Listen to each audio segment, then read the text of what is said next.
Muy buenos días a todos y feliz viernes 15 de febrero de 2019 en este episodio que es el CAP número 91 contestando a vuestras preguntas. En el día de hoy vamos a contestar a todas las preguntas que ha hecho la audiencia durante esta semana y os pedimos disculpas por no poder contestar como siempre a las más de 200 preguntas que hemos tenido durante esta semana. Ya sabéis, sin embargo, que tenéis la respuesta todos en los comentarios, tenéis una respuesta por parte del despacho y que algunas de esas preguntas las seleccionamos para hacerlas públicas aquí con toda la audiencia. Bien, como siempre, antes de entrar al vídeo os pido que si os gustan este tipo de vídeos le deis al like, que compartáis el vídeo y que os suscribáis para que vayáis recibiendo todas las notificaciones de los vídeos que vamos haciendo durante la semana. ¿Y cuáles son esos vídeos? Pues bien, ya sabéis que hay muchísimos, ¿eh? Vamos a empezar con todo el contenido que hemos hecho durante esta semana. El lunes tuvimos un caso de éxito, ¿eh? En este caso, como cada lunes, publicamos una sentencia en el que, en este caso, iba sobre una modificación de una incapacidad permanente por un trastorno adaptativo grave, ¿eh? Tenéis los detalles de esta sentencia y todo el contenido en los detalles del vídeo. Igualmente, en el vídeo divulgativo el lunes de Sergio hablamos sobre la lumbalgia. En este vídeo Sergio os explica todo en relación a la lumbalgia.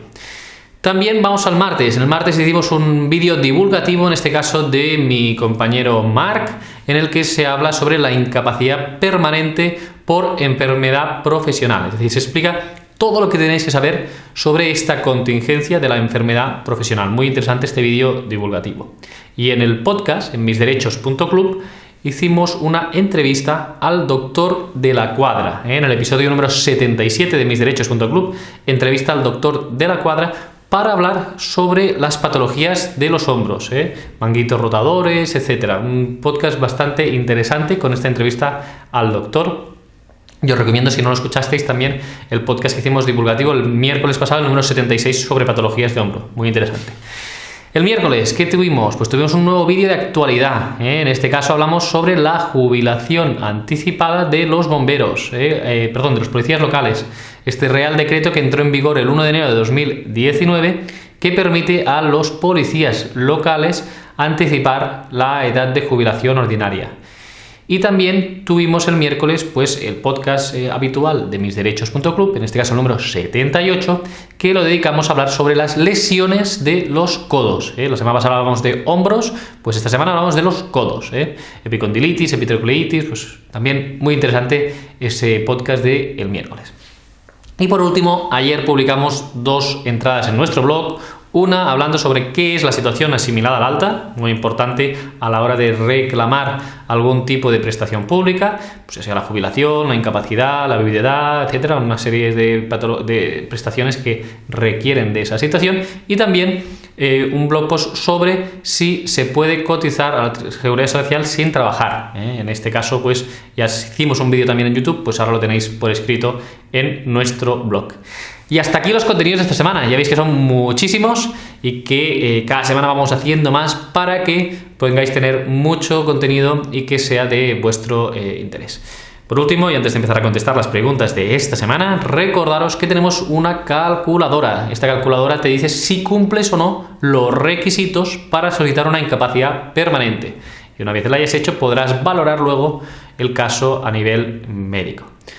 Bien, y ahora ya sí, sin más dilación, empezamos con las preguntas de esta semana. Bien, pues vamos con las preguntas de esta semana. En este caso, la primera pregunta nos la hace Manuel Estrella y dice lo siguiente. Hola, me llamo Manuel, tengo degeneración macular con agudeza visual de 0,1 en ambos ojos. Estoy empezando a mover los papeles para la incapacidad, ya que veo muy mal y no sé lo que duraré en mi situación actual de trabajo, ya que no puedo desarrollarlo como toca por mi pérdida de visión. Tengo 49 años y 33 años cotizados. ¿Me darán la total o la absoluta? Muchas gracias por la pregunta, Manuel. Y en este caso hemos de tener en cuenta varias consideraciones. Lo primero que te diría es que con esta agudeza visual, lo habitual es que te den una incapacidad absoluta, aunque estás en el límite con incluso la gran invalidez. Ahora bien, esta agudeza visual es importante que la tengamos de un centro oftalmológico, ya sea privado de reconocido prestigio o ya sea público, preferiblemente que sea público. La agudeza visual debe ser con corrección. Esto lo veréis en muchos informes, que dice AV, agudeza visual, y dice luego en siglas CC, que es con corrección, o SC, sin corrección. Esto es importante, pues que sea con corrección, porque si es sin corrección o si no dice nada de con corrección, se interpreta que se puede utilizar pues, algún tipo de lente o algún tipo de corrección óptica que haga que mejore la agudeza visual. Por lo tanto, importante que ese valor del 10% que tienes tú, del 0,1, en este caso, sea con corrección. Si este 0,1, ese 10% de cada ojo es con corrección, en este caso estarías en una incapacidad absoluta para todo tipo de trabajo. ¿Cuándo se puede optar a una gran invalidez, el grado superior? Cuando estamos en un 0,05 o tenemos un déficit del campo visual muy grande, ¿no? Entonces, 0,05 es lo que se considera ceguera legal. Por lo tanto, si tenemos 0,05 en ambos ojos o menos, ahí ya estaríamos en una situación de poder solicitar la incapacidad en el grado de gran invalidez. La absoluta para valores normalmente inferiores al 20%. 0,2 en cada ojo pues sería absoluto también. Incluso hay sentencias que 0,302 se reconoce también la absoluta. Por lo tanto, que sepáis en este caso que, pues, Manuel, te tocaría en este supuesto la incapacidad absoluta. Muchísimas gracias por la pregunta, Manuel. Y vamos con otra pregunta que nos la hace Osvaldo Dorticos y dice lo siguiente. Si vas a ir al tribunal médico para la EBI, me han dicho que los informes de médicos privados ni siquiera los leen porque no les dan credibilidad, que solo se fían si van con membrete de los servicios públicos de salud, seguridad social. ¿Es verdad? Bien, muchas gracias también por la pregunta, Osvaldo, porque es bastante común esta pregunta. Y la respuesta es que los valoran menos, incluso la jurisprudencia también. Los informes que son de carácter privado tienen menor valor probatorio que los informes públicos. Eso no quiere decir que no se valoren en absoluto, ¿de acuerdo? Es decir, que para que tengan valor esos informes, nosotros lo que recomendamos es que siempre, si es un informe médico privado, pues que sea del médico que nos está haciendo el seguimiento durante el diagnóstico de la enfermedad, de varios años de evolución, que sea un médico privado de reconocido prestigio. Entonces, en esos casos sí que se suele pues, tener en cuenta esos informes médicos privados. También depende del tipo de patología. Si es una patología que tiene marcadores objetivos, ¿no? Pues es decir, si tú tienes, por ejemplo, una prótesis de rodilla, pues da igual si te has intervenido a nivel privado o si es a nivel público, ¿de acuerdo? Pero si estamos hablando, por ejemplo, de una enfermedad como la fibromialgia, que no hay marcadores biológicos, ¿no? Que todo es a nivel de exploración pues por parte del reumatólogo, o una enfermedad de carácter más psiquiátrico, es más complejo. Por lo tanto, ahí sí que se exige eso, un grado de especialidad muy grande del doctor que nos esté llevando, que sea de reconocido prestigio y que no sea un único informe que nos hayan hecho de una única visita puntual, sino que sea pues el médico privado que nos ha ido asistiendo durante años y que nos ha ido haciendo pues nuestra historia clínica. En esos casos sí que puede tener más valor. E incluso es importante tener en cuenta aquellas personas que estáis en MUFACE, pues que no tenéis el acceso a la seguridad social y que normalmente, pues ahora mediante DKV tenéis acceso a una serie de doctores. En esos casos también se está actuando, tendrá mayor valor probatorio porque no tenéis acceso a los otros. Entonces sería una prueba diabólica el hecho de tener que decir, no, como no tiene informes públicos, pues entonces no le reconozco la incapacidad. No, es que la persona que está en DKV, pues no tiene acceso a esos informes y por lo tanto no puede ser considerado como algo negativo. Pero insisto, seguimiento de años de evolución si es posible y en todo caso que no sea un informe único del especialista, sino que de seguimiento y por otro lado, número 2, que sea de reconocido prestigio. Muchas gracias por la pregunta, Osvaldo, y vamos con la siguiente que nos la hace Reme Rodríguez y dice: hola, tengo 62 años, tengo 35 años cotizados y estoy en el paro por despido desde 2009. Tengo síndrome pospolio desde los 2 años. ¿Cómo puedo jubilarme? Me dijeron en el tribunal que hay una ley que por haber padecido polio puedo jubilarme con 60 años. ¿Es cierta esa ley? Muchas gracias. Bien, muchísimas gracias, Reme, por la pregunta. En este caso, lo que tenemos que tener en cuenta es lo siguiente. Existe una ley que permite la jubilación anticipada, anticipar la jubilación para aquellas personas que tengáis una serie de enfermedades. Y entre ellas está el síndrome pospolio, el polio y síndrome pospolio.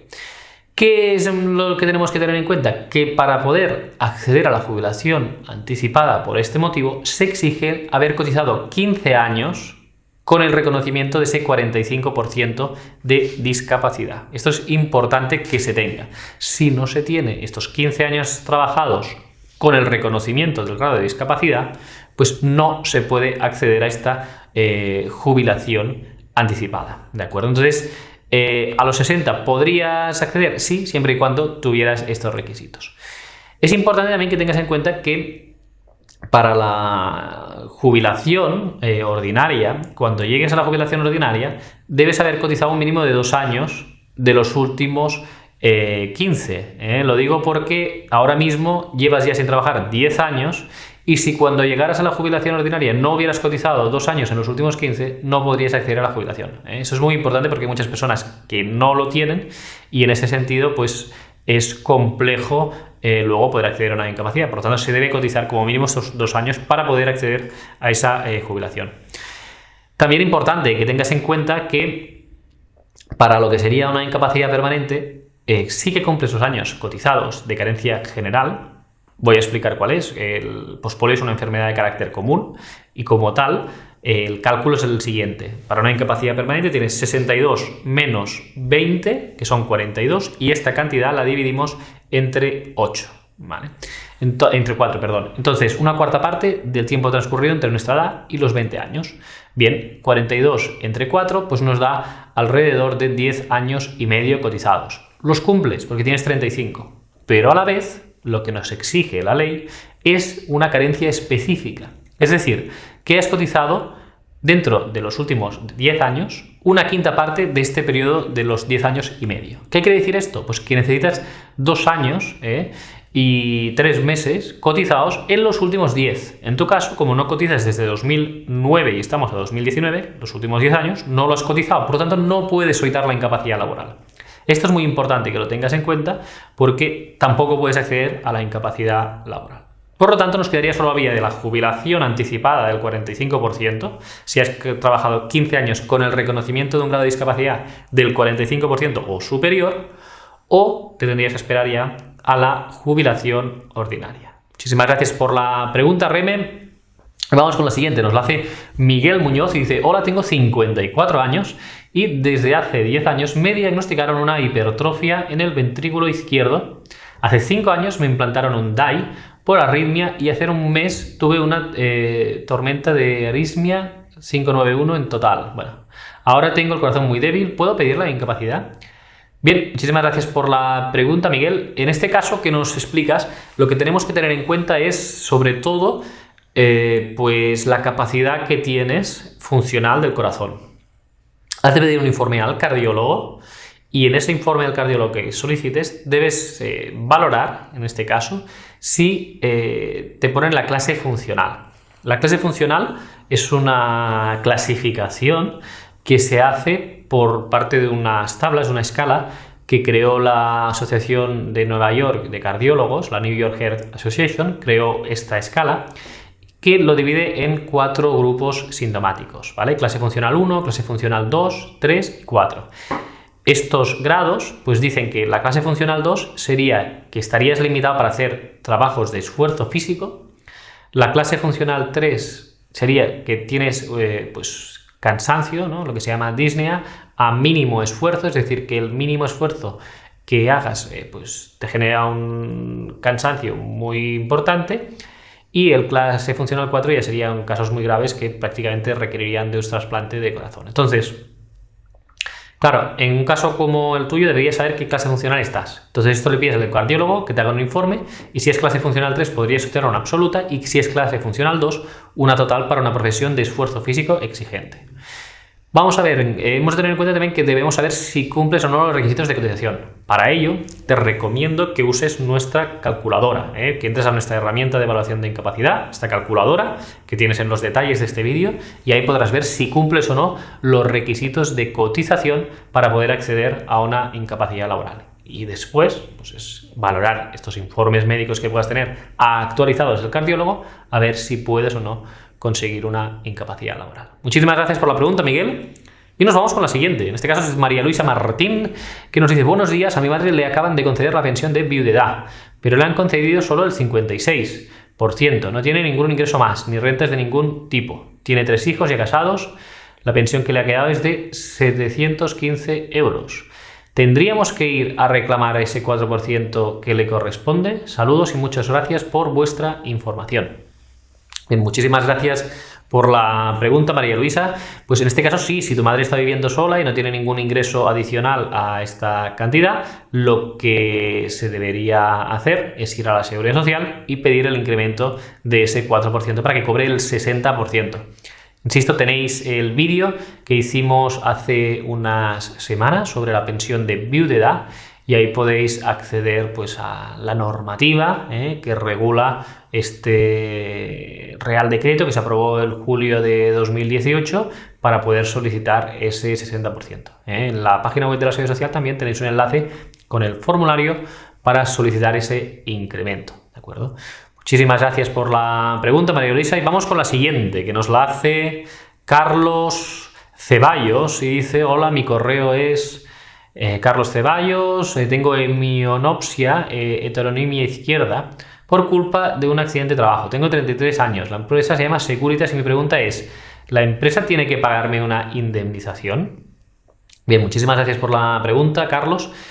La empresa solo debería pagarte una indemnización si se entiende que ha habido una negligencia por parte de esta, un recargo de prestaciones. Es decir, todo accidente laboral, si se determina por parte de Inspección de Trabajo que ha sido por falta de medidas de prevención de la empresa, puede llevar aparejada una indemnización, que es un recargo de prestaciones. Es decir, si has estado de baja pues debido a ese accidente, pues la empresa tendrá que pagar un recargo del 30 al 50% de la pensión, de la baja, de la cuantía de esa baja, y si luego esa baja deriva en una incapacidad laboral, pues también deberá pagar la cantidad de la pensión que tengas mensual incrementada entre un 30 y un 50%. Eso, insisto, solo si se deriva pues esa responsabilidad por parte de la Inspección de Trabajo, que luego debe pues resolver la Seguridad Social. Estos casos normalmente llegan a juicio y hay un juicio para ver si ha habido o no esa falta de medida de prevención de riesgos laborales por parte de la empresa para poder imponer este recargo de prestaciones. También puede haber una responsabilidad civil de la empresa, si hay una negligencia por parte de la empresa.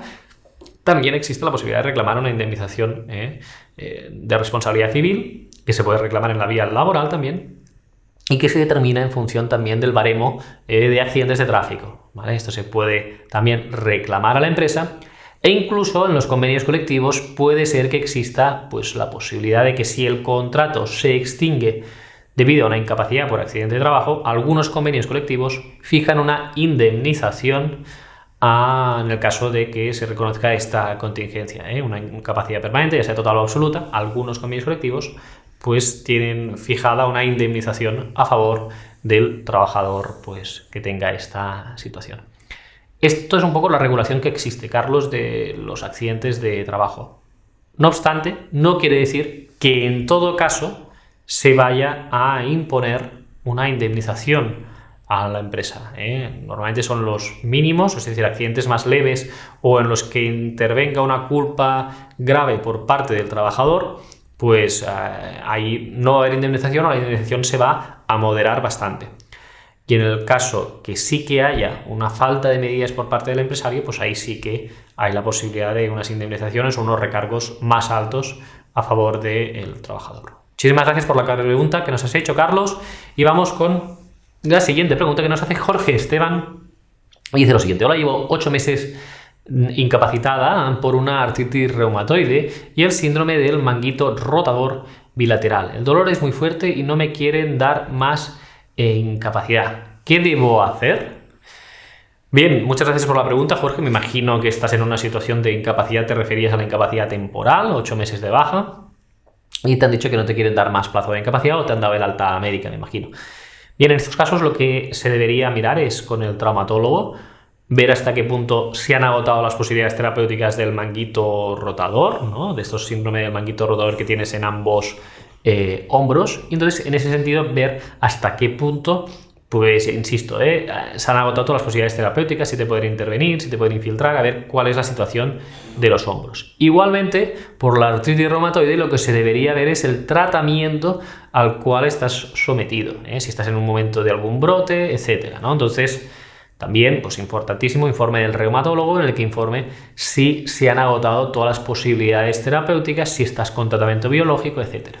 Entonces, si tienes informes de estos facultativos, del reumatólogo y del traumatólogo, diciendo que debes continuar el tratamiento y que aún no estás estabilizado, pues en esos casos deberías impugnar el alta médica.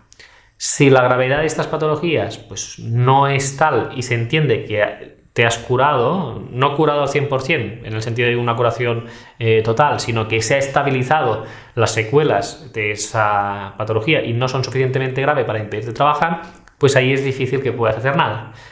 Quedaría un último supuesto, que sería el que, pues, aunque quede tratamiento médico, no hay nada que hacer y no vas a poder seguir trabajando, ya sea de tu profesión o de cualquier otra. Pues en ese caso, deberías plantearte una incapacidad permanente. En estos casos, insisto, lo importante es que tengas informe actualizado del reumatólogo y del traumatólogo, que digan el estado actual y a partir de ahí decidir si puedes o no impugnar una posible alta médica o solicitar una incapacidad laboral, o por el contrario, el estado que tienes es compatible con la actividad laboral. Muchísimas gracias por la pregunta, Jorge. Y nos vamos a la última pregunta, que nos la hace en este caso Jesús1973, y dice: yo he pedido mis informes a los especialistas y me lo han negado. ¿Cómo lo puedo reclamar? Lo pedí para entregarlos al Departamento de la Generalitat y Bienestar Social para que me digan qué grado de minusvalía tengo y no me lo quieren dar. Estoy muy cabreada. Bien, normal que lo estés. Ya sabemos que en estos casos los médicos a veces son un poco reacios a entregarnos pues un informe médico, ¿de acuerdo? Pero, ¿qué debemos saber? Pues que la ley 41/2002, la ley de autonomía del paciente, obliga a los médicos a entregarnos un informe asistencial de nuestro estado de salud, ¿vale? Entonces, ¿qué es lo que sucede? En este caso, importante es que lo pidamos. El artículo 22 en concreto nos dice que todo paciente o usuario tiene derecho a que se le faciliten los certificados acreditativos de su estado de salud, que además serán gratuitos, salvo que la ley disponga otra cosa. Bien, pues como la ley dispone esto, artículo 22 de esta ley, si no te los dan, deberías poner una queja en el centro médico correspondiente diciendo que en virtud de este artículo 22 de la ley de autonomía del paciente tienes derecho a que te den un informe. Claro, aquí estamos en lo siguiente. La ley tampoco nos dice la frecuencia. Lo que no puede ser, a lo mejor, es si vamos una vez al mes, que vayamos pidiendo un informe cada mes de nuestro estado actual, ¿no?, de salud. Solo deberíamos pedir un informe cuando haya un cambio sustancial, ¿no?, un cambio de tratamiento médico, farmacológico, que haya alguna opción terapéutica nueva, que haya una evolución negativa de nuestra funcionalidad, por ejemplo. Pero ha de haber un equilibrio entre, insisto, pues el estado de salud del trabajador, ¿no?, de la persona, del paciente, y pues la posibilidad del médico de hacerte el informe. Tampoco dice que te lo tenga que hacer al acto, te lo tiene que hacer, pero muchas veces tarda en 15 días, 3 semanas. Dice, bueno, te lo haremos, pero ven de aquí 3 semanas. Bueno, de momento esa práctica es correcta en función de la ley, porque la ley no exige unos plazos, no dice nada. Entonces, yo lo que te diría en este caso es que presentaras una queja diciendo que en virtud del artículo 22 de la ley de autonomía del paciente tienes derecho a tener ese informe y lo solicitas del doctor tal, ¿de acuerdo? Entonces, en base a eso, si te lo deniegan, pues lo suyo sería ir un poco más al defensor del pueblo y, en su caso, pues formular pues una queja directamente pues al Instituto Català de la Salud, en tu caso, si dices que es de Cataluña, o del organismo responsable, ¿de acuerdo? Muchísimas gracias por tu pregunta. Y ya para acabar el episodio de hoy, como siempre, vamos a hacer una serie de agradecimientos, Sois muchísimas las personas que nos dais pues esas gracias por el trabajo que vamos haciendo y nos gusta compartirlo con vosotros para que también os podáis sentir aquí en público. En este caso, María Fernández dice: gracias a todo el equipo, súper valorado vuestro trabajo. Lourdes dice: me suscribo al canal, muy interesante y bien explicado. Resuelven las dudas de las personas con claridad, gracias. Y por último nos dice Isabel Sánchez: muchas gracias por todo lo que hacéis, por tenernos informados. Un saludo a todo el equipo desde Vilanova. Pues un saludo a Vilanova también. Y a todas aquellas personas, muchísimas gracias por los agradecimientos que tenemos, que son muchísimos, y por todo el apoyo que nos dais, porque sin vosotros esto no sería posible. Muchísimas gracias a todos aquellos que os atrevéis a preguntar, porque, insisto, ayudáis a muchísima gente. Somos más de 20.000 personas en este canal, no todo el mundo pregunta, y aquellos que preguntáis, pues a veces esa respuesta le ayuda a muchísimas y muchísimas personas. Muchas gracias a todos, que tengáis un feliz fin de semana y nos vemos aquí el viernes que viene en un nuevo Contestando Preguntas.